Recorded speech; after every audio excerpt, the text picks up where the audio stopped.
जय श्री कृष्णा, जय श्री राधे। आप सभी भक्तों को राधे राधे। आज मैं आपके सामने एक छोटा सा नया वीडियो लेके आया हूँ। आशा करूँगा पसंद आएगा आपको।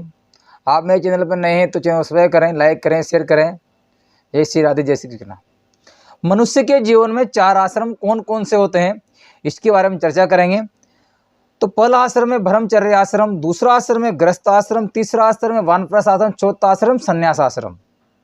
भक्तों, हिंदू और सनातन धर्म में मनुष्य के जीवन में 4 आश्रम होते हैं और 4 आश्रम को 4 भागों में विभाजित किया है। पहला आश्रम में बचपन से लेकर 0 से 25 साल तक की उम्र जो है वो अपना ब्रह्मचर्य आश्रम है। और मनुष्य इसमें ऐसी आयु में मनुष्य विद्या से लेकर भौतिक विकास करता है और यह आश्रम बचपन से लेकर युवावस्था तक होता है। और इस मनुष्य इस आयु में अपने जीवन की जिम्मेदारी उठाने लायक हो जाता है, उसको पूरा ज्ञान होता है। इस आयु में मन वचन से कर्म से पवित्र होता है। दूसरा आश्रम आता है 25 से 50 साल में गृहस्थ आश्रम। गृहस्थ आश्रम में मनुष्य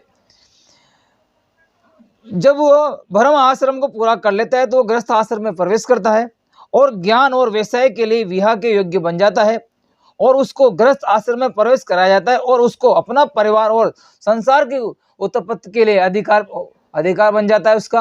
और अपनी भौतिक अपनी अपने परिवार की जिम्मेदारी है वो पूरी इसी आश्रम में गृहस्थ आश्रम में करता है। और सबसे बड़ा आश्रम गृहस्थ आश्रम ही बताया गया है। तीसरा आश्रम आता है वानप्रस्थ आश्रम, जो 50 साल से लेकर 75 साल के होता है। और इस आश्रम में मनुष्य अपने गृहस्थ आश्रम की जिम्मेदारियां पूरी करके इस आश्रम में प्रवेश करता है। इस आश्रम में आने के बाद वह उसको ज़्यादा मतलब तीर्थ स्थानों में जाना चाहिए, मंदिरों में जाना चाहिए, भजन कीर्तन करना चाहिए, भगवान को सके जितनी शरण लेना चाहिए।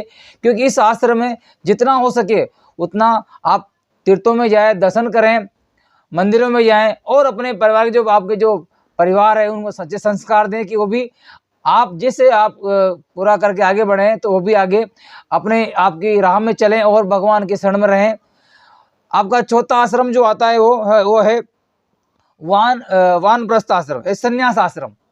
चौथा आश्रम संन्यास आश्रम में की उम्र जो बताई गई 75 से 100 साल तक बताई गई है।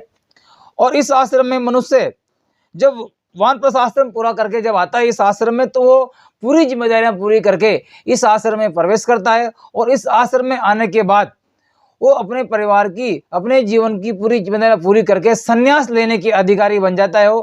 क्योंकि वो अपने जीवन में किसी भी जिम्मेदारी से नहीं भागा है, सबको पूरा करके इस आश्रम में प्रवेश किया है। फिर वो तन मन धन से अपने पूरे शरीर को अपने पूरी आत्मा के साथ पूरा मन से एकाग्र करके भगवान के शरण में चला जाता है, तो उसे संन्यास आश्रम कहते हैं। ये 4 आश्रम अपने मनुष्य जीवन में होते हैं। आप सभी को राधे राधे, जय श्री कृष्णा, जय श्री राधे, जय श्री कृष्णा, राधे श्याम।